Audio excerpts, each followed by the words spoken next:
All right, good morning, everybody. It is 11 o'clock. We're starting right on time.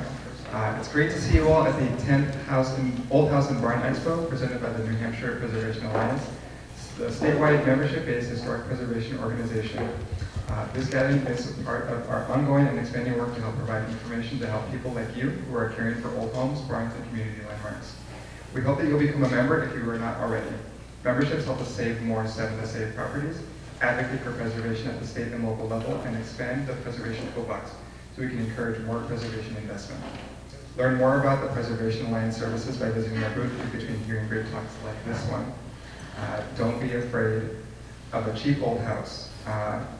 Elizabeth and Ethan Finkelstein, Sarah Reid, and Andrew Cushing with Megan Gross. Megan Gross from the Preservation Alliance, who is a big fan of cheap old houses, will be moderating this session, so I'll turn it over to Megan. Thank you, Myra. Welcome everybody to Don't Be Afraid of a Cheap Old House. My name is Megan and I work with the New Hampshire Preservation Alliance on special projects like putting on this expo, and I wanted to say thank you to everybody for coming out and supporting our organization today.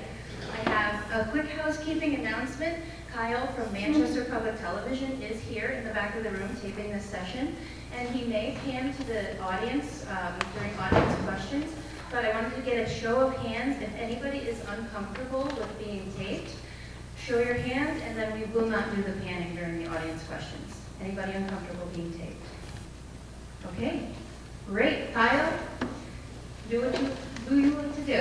Okay, so before I introduce our panelists, I want to start with 2 questions for everyone in the audience. Who here owns an old house? Wow. Okay, who here owns a cheap old house? Okay, and that's like, maybe you bought it for under $100,000. Who is here because they want to own a cheap old house and you're looking for tips on buying one? Okay, great. Well, you came to the right place. So today we have Ethan and Elizabeth Finkelstein, founders of the Instagram sensation Cheap Old Houses and HGTV series of the same name. Sarah Reid, who is featured in Elizabeth and Ethan's new book and owner of 2 houses in Deering, New Hampshire, and Andrew Cushing, also of the Preservation Alliance. He's our Community Preservation Services Manager, and now proud owner of 3 cheap old houses in Grafton, New Hampshire. So we're going to be asking them questions, and I'll start the conversation today just by asking our panelists to tell us a little bit about their own houses. We'll start with the Finkelsteins, and you guys can pass the mic down. So can you tell us a little bit about what type of house you own, when it was built, and how long you've owned it, and what stage of renovation you're currently in? Yeah, so this cheap old farmhouse, we call it, came up as a real estate listing. We live in upstate New York. And I was considering, I look at real estate listings all day to post on our Instagram, the cheap old houses. And this one was very gutted, really has very little original detail inside. And I thought, this really isn't going to make the cut. And then, about a month later, I was home at my parents' house, which is near this house. And I thought, Ethan had taken our son camping for the weekend, and we were bored. And I was like, let's go over and look at this house. And of course, as happens with old houses, when you walk inside, you feel all the things, right? It kind of engages all your senses. And I was like, oh, this house actually is amazing. And it was on land. It's Greek revival, but it had been Greek revivalized maybe 40 years after it was built in the late 1700s. And then took Ethan back, and it was early COVID, and we didn't realize the market was going to do what it did. We thought we could just really lowball an offer, and so we did, and we ended up getting the house, and found out later that we were bidding against somebody who was may or may not going to keep the house, so we feel very fortunate that it came in our hands. I live in my grandparents' favorite cabin in New Hampshire. And so it's not that old, but they were looking for cabins for the book. Yes. And so in the 60s, my grandparents were looking for some land to put a little retreat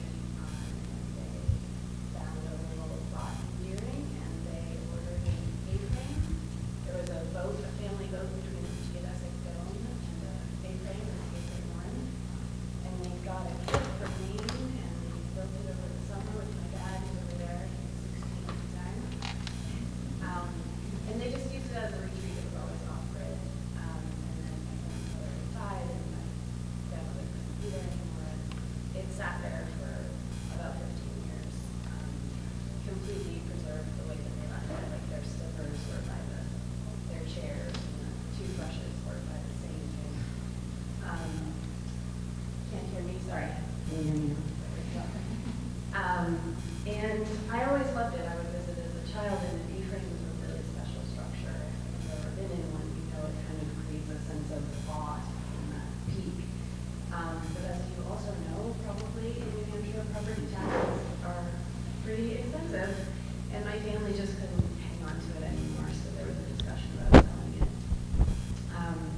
And I just fell apart crying. My husband, who's over there, was incredibly supportive, and I called my mom, and we figured out how to buy my aunts out of it for $40,000, which at the time felt really astronomical and hard for us. We paid my mom back eventually and took ownership of the A-frame, did not live in it full time, kept it off grid for years, and then COVID hit and we were living in California. And called my dad and said, can you make it a house? And he did within 2 months. That was a whole thing. And do you want me to talk about the other old, or just? Absolutely, tell us Okay. about all your houses. Okay. So now we live in that full time, and that's been about 4 years. There was a neighboring cabin that had been left empty for over 25 years and had become basically a mouse house, surrounded by hundreds of acres, the Audubon and the Preservation Society. And the family finally decided to sell it, and we had right of first refusal. So my parents and us were able to purchase that as well for $90,000. It's only 300 feet from our cabin, so it would have been very hard and weird to have strangers living there. So those are the two houses. Great, thank you.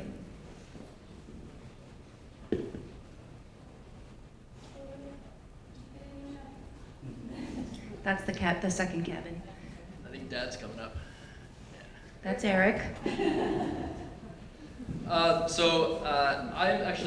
a hometown boy of Grafton, and I was coming home one weekend from graduate school in Philly, and they were doing a tax auction in my town, and so I went, and the bidding stopped at $9,000, and my palms were kind of sweating, but I figured, for the cost of college credit, I could just buy a house. So I did that in 2016. So again, before the real estate bubble went nuts. And the house has been a $9,000 house. It's been a lot of, actually I did get a new roof on it, so this is a little outdated. But it was 2 years of just cleaning up the inside. I would bring high school friends over, and we'd celebrate the end of a cleaning day in the hot tub shell in the backyard. I used those legs came with the house. They were featured in a couple Christmas cards. And then just lots of tires and mattresses. I think that's the reality of a cheap old house, is you're going to do a lot of cleaning up. And then it's like foundation day up here. I did a big foundation project. My brother and I did a lot of digging and a lot of near-death experiences putting the granite capstones back. And then, but I couldn't get financing, and we'll talk a little bit about it. I couldn't get financing for this house because it couldn't be mortgaged, and I didn't want to do a construction loan because then you have to hire a contractor, and it would make the cost double, and I couldn't do the work, and you can't hire your brother to do the work. And so my neighbor was selling her house. She'd been trying to sell it for years and years, and finally she'd given up. And I approached her and said, can we do a private sale? So I bought the house next door in 2018, I think, for $117,000. And so when I got it, you couldn't see it from the road. So I spent, again, a year cleaning it up, made huge burn piles. And actually, I think in the next photo, I hired my friend with a portable sawmill, and so we sawed up all that lumber that I cut down, and then used it to build things like the mudroom out back, and lots of sheathing boards that we had to replace. My house has always kind of looked like a big project. There's no homeowner association in Grafton, so it's been okay. But I try to keep the mess in the backyard at least. And I think the Yeah, I mean, I've done a few projects inside. A couple years ago, I took a summer off in between jobs, and I gutted my kitchen, which it was an 80s kitchen, as you can see. I didn't destroy yet historic fabric. And so I've been just doing a lot of, if you work for a nonprofit, and you're not getting lots of Christmas bonuses, you're doing a lot of the work yourself.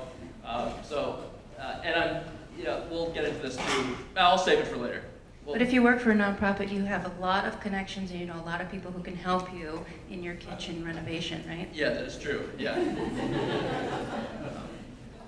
Oh, yeah, and then at town meeting this year, you can see my yellow house in the back corner. This is a town-owned, it's the parsonage for the nearby church that the town owns. And so I put a warrant article to purchase this house, and so that's my next, another project. And by this year, he means this week. He just got that on Tuesday. So I want to talk a little bit, you mentioned financing a little bit, and I want to talk about finding houses in specifically New Hampshire because we're here. You have been lucky enough to find 3. Sarah, you have 2. But the average home price in New Hampshire right now is like almost $440,000. So they're hard to come by here. And Elizabeth and Ethan, you guys see cheap old houses across the country. We had a little conversation about this the other night. There tends to be a lot in Maine, some in Vermont. They're here and there, but I do want to talk about like how are they even available anymore here in New England, and how do you go about finding them for the average person off the street?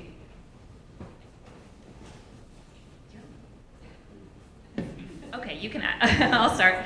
I think in order to do this, I think if there's one thing that unites cheap old house people, it's that they're creative and you have to always think outside the box. It's not likely you're always going to get a traditional mortgage on one of these houses. It's also not likely the house is going to pop up, on the first page of Zillow one day.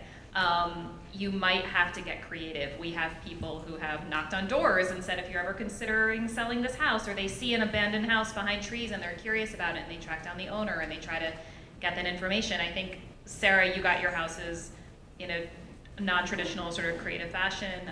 It sounds like, Andrew, you have as well. Certainly on Cheap Old Houses, we have posted houses in New Hampshire that come up. But you're right, I think in terms of places, it is less maybe than Indiana. Yeah, I think we're kind of limited to the on-the-ground knowledge. Well, we post cheap old houses every single day on our Instagram page and on our email newsletter, but we're really looking at kind of public data. But I think there's foreclosure auctions that happen typically yearly for your county, so you can look at those. I think knocking on doors. We've talked about this. I know, in my area, I know of probably 10 cheap old houses that are available, but they are not listed. Talking to general contractors, talking to people who are on the ground in the area you want to be in, I think is super critical.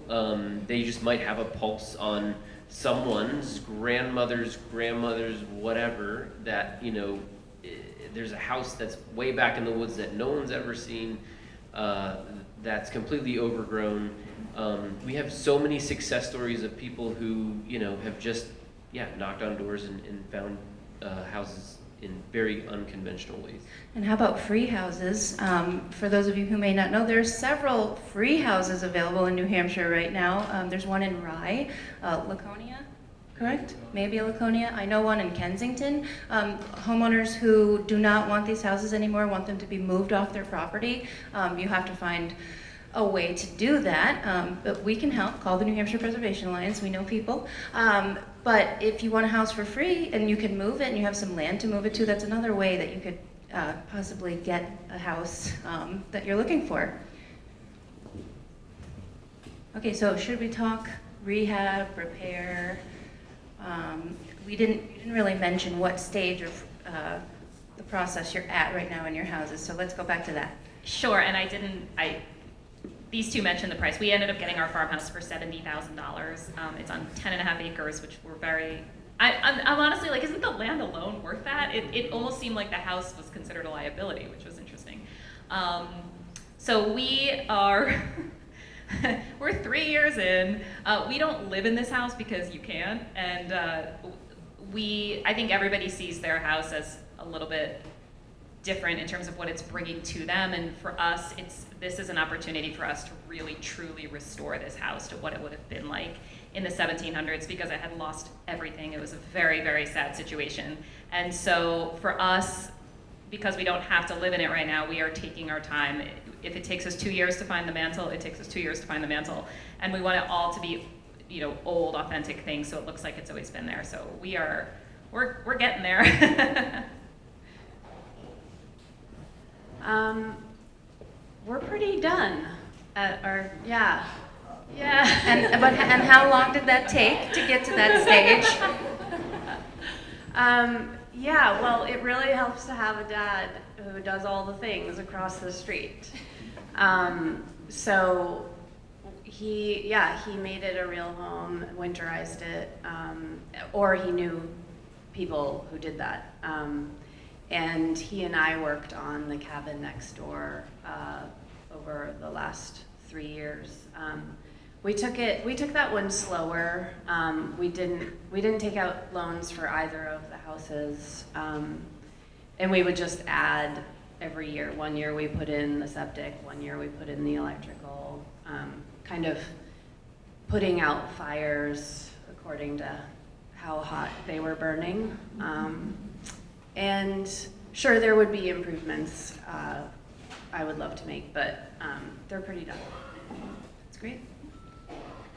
I mean, I'm never done, and I don't think I'll ever be done. It's been like 6 years of living with power tools on my floor and on my kitchen table. You're also so. just going to keep buying more houses too, so you will. Yeah, I mean, if you're a masochist, and I think that's the reality, is that like if you want these, I mean, if you're looking at a cheap old house, you're probably looking at that lifestyle of living with paint cans everywhere and living in uncomfortable living situations and having friends who can't bring their kids to your house. I think it's just the nature of the beast. So I don't think I'll ever be done. So should we go back to the money part? Do you guys want to expand any more on different options for financing, since cheap old houses may or may not be available for traditional types of mortgages or loans?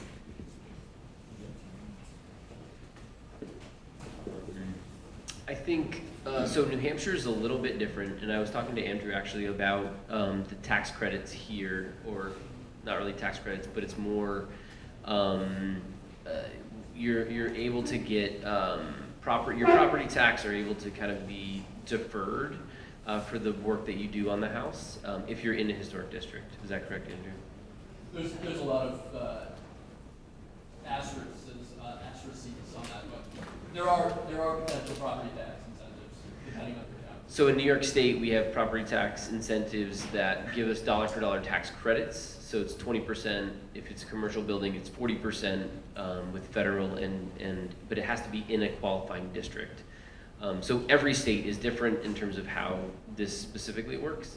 But I think in terms of the reason that we kind of title it cheap old houses is really the purchase price and getting in the door.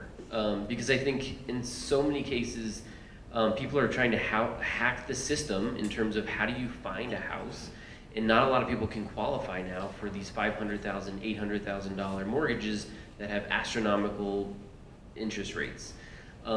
So people are trying to figure out how the heck are we going to afford housing, and this is just one of the ways. I think tiny home living is another option. If you buy a piece of land and you can have a tiny house. I know people who are renting and then Airbnb-ing their second bedroom. I think just getting out of sort of the one traditional way of housing as an option through the bank is kind of now is becoming more and more of an outdated thing, because people are trying to just get creative and find housing. Megan, you're looking for your cheap old house and your perfect dream cheap old house. I think that's kind of one of the things. I think reno loans, I think, are definitely a big one. I think all around the country, there's different ways to get financing through different municipalities. So Detroit has an amazing program that they will actually help you do really low interest rates if you work with that community. I think VA loans are a great option if you happen to be in the military or active duty. I'm trying to think of some other, but I think it's kind of interesting just even seeing all of our pathways has really been just saving our pennies to get to the purchase price of the cheap house, you know, the $40,000, the $9,000, the one college credit, the $70,000 for us. And then working it over time. I think these buildings were built with such good quality that you can work on these things for 6, 10 years. They're still going to be standing. It just might take you a little bit of time. Right. So, talking about saving pennies, let's talk about DIY a little more, because if you're going to own your own house, you're going to maybe do a lot of the renovations yourself, like Andrew was talking about. So I wanted to ask you some examples of projects that a DIY homeowner can learn to do themselves, and what would you recommend definitely hiring a contractor for if someone couldn't do that at their own home?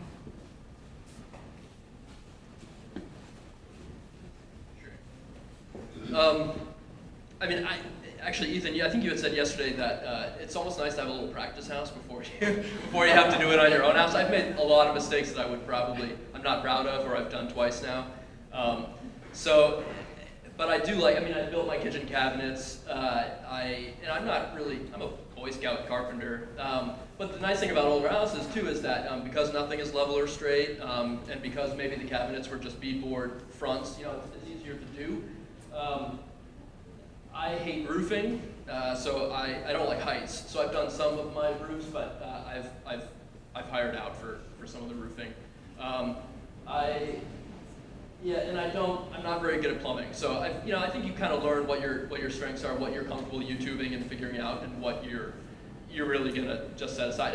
And honestly, if you're working on the weekends and in evenings, it's sometimes really nice to pay someone to do a job and it's done in a week versus 4 months in your house and all your walls are open and you've got like a family Christmas to plan. So I think you pick and choose based on your strengths, but I would say don't cut yourself short. I mean, you're probably able to do a lot more than you think you are. Good tips. In my house, we always say we don't touch water or electricity. So Sarah, how about you? Well, you all look like hardy New Englanders. You probably already know this, but I'm an interior designer, and I'm constantly surprised with my clients how few of them believe that they can even paint a room. So they think they have to hire painters. And sure, if you're going to have to build scaffolding and you've got crazy ornate work, but most of my clients feel like they have to hire a painter to come paint a square, 8-foot tall room, and you don't. Just get a good 2.5-inch angle Purdy brush and practice in your basement. You get one of those messed up cans at the end of the paint aisle for $5 and just practice and watch some YouTube videos. And there's nothing that gets you more bang for your buck than paint. I think it is magical substance. It will radically alter how the room feels and also clean it at the same time. Just you can paint if you don't think you can. I also wanted to say, our kitchen in the A-frame was really cobbled together with pieces of furniture, and the idea of a freestanding kitchen is one that people aren't familiar with anymore, but I'm personally intimidated by, there it is, the cabinetry and the countertop matching everything, kind of how large those things are, and picking the tile.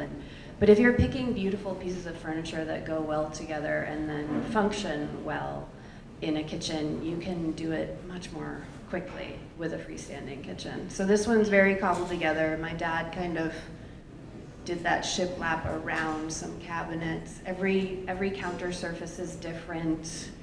Some are the vintage metal kitchen cabinets next to the old cast iron sink. It's just, if you can figure out a way to make it kind of uniform and cohesive with good design, you don't have to do a crazy build out in your kitchen.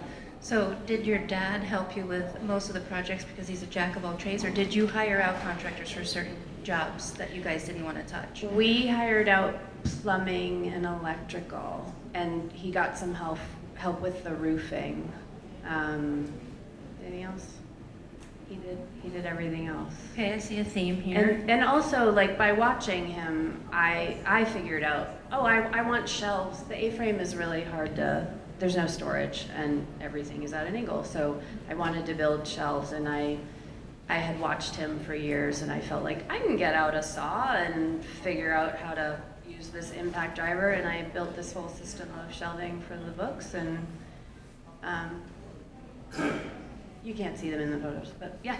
Thank you. Well, you all should buy our book, because Sarah's bookshelf she's talking about is in the book, and it's so good. It's an A-frame. Is this the one you're talking about? It's like there's that one, but there's also that slanted one with like all the books. It's really, really cool.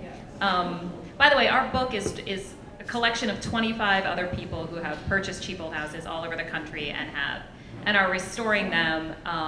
And it's just so interesting to see the variation. None of these people were exorbitantly wealthy by any means. They're all just very creative, and they all went about it in a totally different way and took on houses that people for years had tried to do. So, but I want to second your collected kitchen thing. I love that. I mean, honestly, the idea of a fitted kitchen is really a kind of a 20th century thing. 21st, wait a minute, 20th century, right? No, 20th century, right, in the 1900s.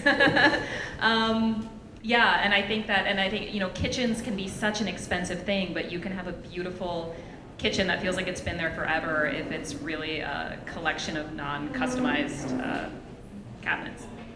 I heard a podcast once about why modern kitchens look the way they do, because housewives, when they started seeing how far they had to walk from place to place in their kitchen, these German designers came up with a better kitchen system, so the housewives had to take less steps. And that's how the modern kitchen, the refrigerator goes here and the stove goes here, so you only have to take 12 steps between all of your appetizer prepping and martini prepping. And it made life easier for them. We overproduced steel during the war, and then they decided they would sell it to housewives as modular kitchens. So they would have these traveling salesmen that went around with these modular steel kitchens, and that's why all these steel kitchens exist from the late 40s and 50s. Do you see a lot of those in the houses that you a ton of steel kitchens. I love them personally, but they're and we've heard people who have taken them to car mechanics to get them repainted and fixed up. So if you've got one, that's a good idea. So what do you guys hire out for, or do you do a lot of the work yourselves at your house? I think we are, I think, really good executors. We've been working on 10 houses this last year, so it's very hard for us to physically do a ton of work. So that's kind of just our current life situation. Our new season of Who's Afraid of a Cheap Old House is coming out on HGTV this spring, so in the next few months. So you can kind of see us walk homeowners through the process of fixing up a cheap old house. And we talk about some of the numbers, and we talk about the design ideas, and I think unfitted kitchens becomes a very large theme of how do we do this, and how do we make it historically correct to bring in antique baker's racks or antique shelving units into some of these spaces. But I think anything that is super dangerous, I give you a credit, Andrew, for lifting your house. I think my brother just wanted him dead for trouble. But really, I think when you see a lot of this stuff happen, especially on a restored house or an antique house, I mean, these houses are made to really withstand the test of time. I think when we lifted the front part of our house, and because we had a failing foundation wall on the front side, some of the backstones were falling out from under the building, which was not supposed to happen. We were not planning for that to happen. So that created a quite dangerous situation, but the house didn't move at all. So I think while this is a very dangerous situation of lifting up your house, it's quite rudimentary in terms of you're stacking cribbing. There's some steel I-beams going through it. It's heavy machinery, but it's stabilizing the house. So we did pour a concrete foundation under there. I think what we like to do, I guess, in terms of our stuff, we love painting. Elizabeth loves painting. I think, and I think we really just love conceptualizing the houses, working with an architect or a planner or a designer to figure out how do we just cost save. I think I'm trying to think about what else specifically on this house. I love the land stuff. I love being on the tractor. I think that's a common husband thing. Yeah, exactly. I'll say restoring your windows is something that I think you can learn to easily do. And I've done it on all my houses, and it's how I've paid my property taxes, by doing it for other people. Because that's something, it's you and a heat gun, and maybe a respirator if you're feeling cautious, and just even cutting your own. I go to the dump. The barn in my blue house is 3 floors of salvaged window sash and shutters and doors. So if you guys ever need windows, let me know. I heard they're in the house too. They've crept into the house. Yeah. And so all the time it's a dump, I just salvage stuff, and I've been able to get glass of all sizes. And my kitchen is made up of beadboard that I took from a house in Ossipee legally. And yeah, I'm always on Craigslist finding kitchen counters. I got my soapstone sink for free. So yeah, just being able to kind of that creativity mindset. If you have the patience and you don't desperately need a floor tomorrow, I'm always on Craigslist and Facebook Marketplace. taking stuff from my neighbors. Yeah. Here's a good question. What would be the best tool that you have in your toolbox that you would recommend people who are working on their old houses to buy? I've benefited a lot from those oscillating tools, the saws, because nothing is level or straight. You go to put a board and you need either that or chisels, stuff that can manipulate boards when nothing is level or straight. How about you, Sarah? I know you like your paintbrushes. Anything else? I know, I was going to say paintbrushes. I love painting. I love my impact driver. As much as we love painting, we actually love stripping paint. So our infrared heat gun is really what we love to do. And actually, if you went back to our house, the one thing that I kind of wanted to say in terms of reclaiming materials, as Andrew was kind of talking about for windows, is I was able to take off all of our clapboard siding, which was original to the house, plane it through a planer, and then reuse it. So we re-put old slate roof on the roof. So I think in the money that you're, instead of maybe buying new materials, you're reclaiming materials, you're reusing materials, you're sustainably putting materials back onto your home.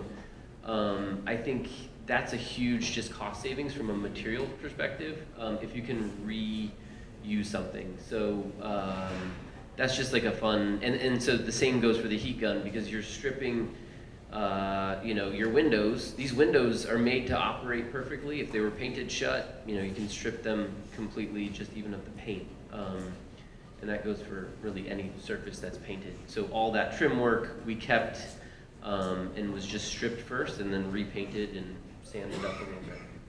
Well, that's the sustainable way to do it too. You're not throwing things in a landfill and buying new materials, and it's cheaper. So while we're on favorites, I have another question about your favorites. I want to know if you have had architectural salvage finds and what your favorite one was. Or dumpster finds. Well, I don't know if this qualifies. I was asking my husband about this morning, and he reminded me that in the A-frame, I think if you find the living room photos, my grandfather had put insulation between the rafters, and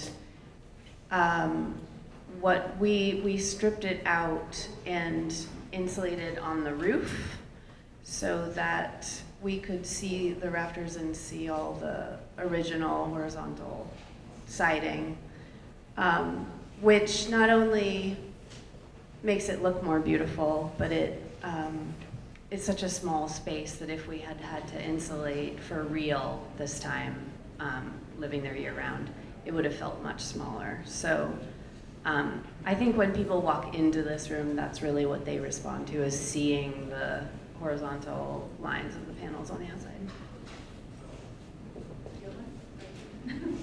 I mean, those soapstone sinks that I have two of them. One is even larger than that one, and they're enormously heavy. But I'd say that's been my greatest find. I mean, because I get it, and you find those on Craigslist all the time. People say, just get this out of my basement. If you can move it, it's yours. So you bring a six-pack for your friend, and you say, thank you for bringing your truck. We're going to move the soapstone sink to my house tomorrow. And it works. Probably for us, it's been the mantles in our house, which we find at random salvage places. People are always giving away antique mantles. Also, we're big antique lighting people. I feel like that really helps make a house feel authentic. So Facebook Marketplace is great for people who want to get rid of all their old gas lights or whatever, and then we know it's always good to know a good person who can convert them for you.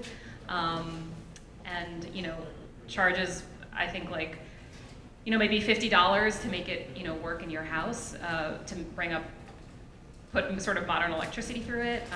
So we've gotten a lot of light fixtures salvaged, which we love. Would love to see photos of those. We don't have much more time to talk. We're going to open up to audience questions very soon, but I have one final question. We all know that home renovations are stressful. What's your number one piece of advice for reducing stress while you're working on your house and keeping the peace with your partner?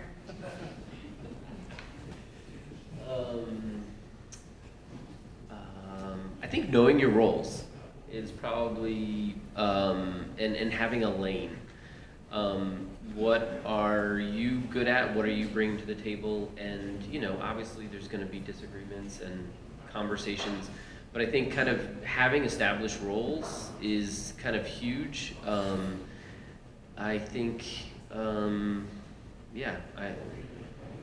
guess we've done a bunch and we're still together. Yeah, we work together in every aspect of our lives, so we're like always together. But I would say I really enjoy sort of collecting things for the house for its future life. I love to be able to envision what it's going to look like. It's way too early for us to be choosing paint colors or maybe installing sconces, but just having them and being able to look at them and know the end goal kind of just keeps us really excited about the whole thing. It's very helpful to have a partner who trusts you 100% and just stays out of the way. Thank you, sweetie. But actually, in my work as an interior designer, I always say that half of my job is actually couples therapy. And so I lead my clients through a process where we write everything out, their pain points, their priorities. We talk about the budget so that we can always refer to the document and I don't want to say like, we have proof. You said you wanted to do this. This was the thing you wanted to do. But we do. We kind of have written guidelines that they have agreed on so that we can refer to it if there's a disagreement in the future. I actually talked to a realtor last night who said the same thing. Half of my job is couples therapy. Yes, it's really true. If I'm being honest, it's more like 70%.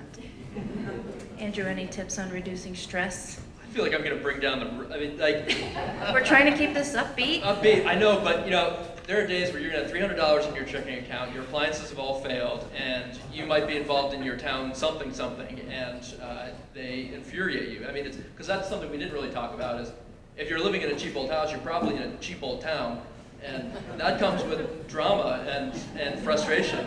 This is stupid for me to say out loud, but I have this playlist called Sad While Drinking in the Bathtub, and sometimes you just have to celebrate the end of the day drinking in the bathtub. I have to don't say, know. this also comes up a lot in conversation with Andrew. So. Yeah, it does. Yeah. But now I've shared it with It's a everyone. true story. There's a lot of Bonnie Raitt on it. Yeah. So I don't know if that's a great way. You need to ask another question to. Okay. Here. Right. So we have Or no, one. wait, Elizabeth is gonna confirm that drinking in the bathtub. I would say if there's one overriding theme between all the cheap old house owners I've talked to, it's that please don't be afraid to make mistakes. I think it's very easy to go into this feeling like you need to know how to do everything, and that makes it very intimidating. But if you can look back at something you did a few years ago when you just didn't know better and like, wow, look how far I've come. It's okay. It's okay. These houses really, really can withstand a lot. And if it's something like lifting the foundation, you probably only want to do that once. But most things you're going to do in your house by yourself. It's okay to sort of learn on the job, and it's all about giving yourself permission to learn. Great. Thank you, guys. So, does anybody in the audience have questions for our panelists? Okay, right up front. Does the New Hampshire Preservation Alliance offer any resources for people looking to buy cheap old houses obtain funding? Funding is always tough. New Hampshire's just too cheap of a state to offer any sort of funding. But my job brings me to every town in the state, and so I certainly have a knowledge base of cheap old houses that might be coming up on the market, or houses again that aren't traditionally listed. So if you let me know, and I'm not going to be able to get you money, but maybe a sweet connection. I don't know. Yeah. Everything helps. Next question. How do you establish priorities on what needs to be done first? How do you establish priorities? Which fires do you put out first? We always say water. Who made the famous quote? All great old buildings have two natural enemies: water and stupid men. Women too, but I would say if there's water coming into your building on any level, you have to shore up the building first. But it is very true that you don't have to do everything year one. A lot of stuff can be parsed out, but I would say for sure, you need to make sure that there's no water coming into your building in any way, because that just creates mold, which creates further problems, which just kind of unravels everything.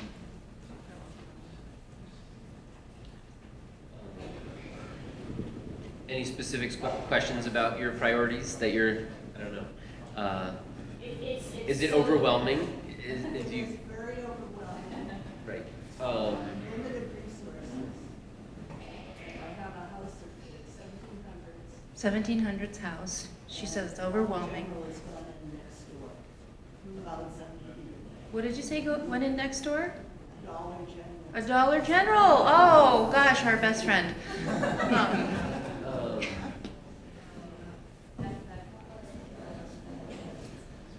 I think, in terms of other priorities, I think, I think water is definitely from the outside in is sort of, I think, and also, I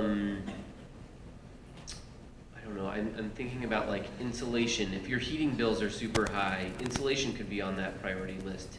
If, you want to save some money because you have to spend it, you're spending it anyway on something. So that might be something specifically for the Northeast. I think, foundation, roof to keep the water out, foundation are obviously critical. Flooring, obviously electrical needs to be up to code, and plumbing. It is a challenge, but I think time is the one thing that we all have, and we all, as we were kind of all talking, besides Sarah, who had got done in 2 months because she has an awesome dad. You have business cards with you? Plugs for Eric again.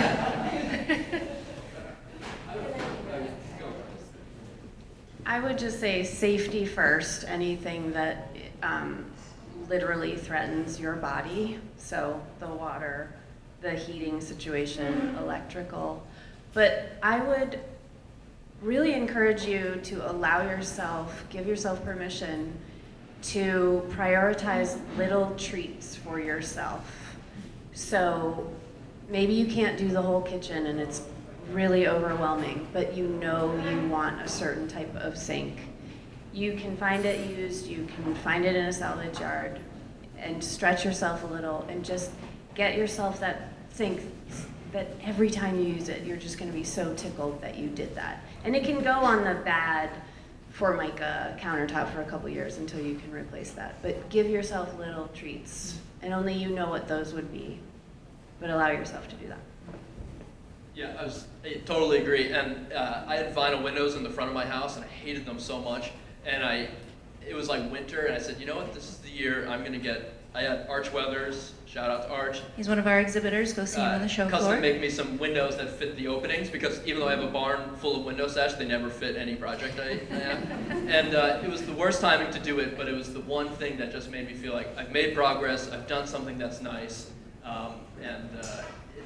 it makes you just kind of reprioritize what's important for you. Yeah, So. great.